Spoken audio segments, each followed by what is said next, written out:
In this video, you'll learn how to add an Authenticator app to your Binance account.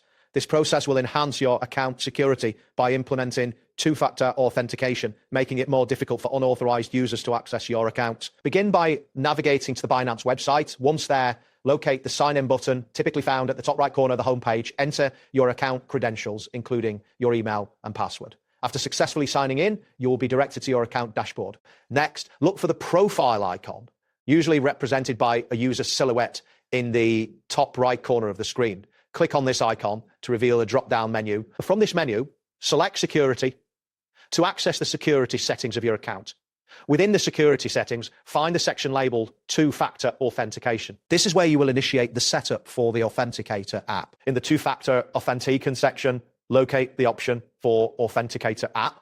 Click on this option to begin the linking process. A QR code will be displayed on your screen.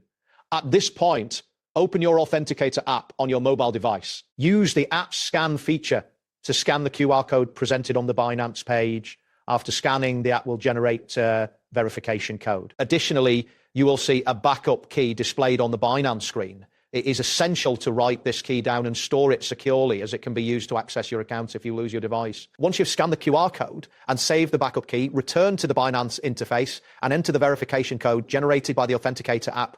Click on the Confirm button to link the app to your account. This step ensures that your account is now secured with two-factor authentication. To verify that the setup has been successful, log out of your Binance account.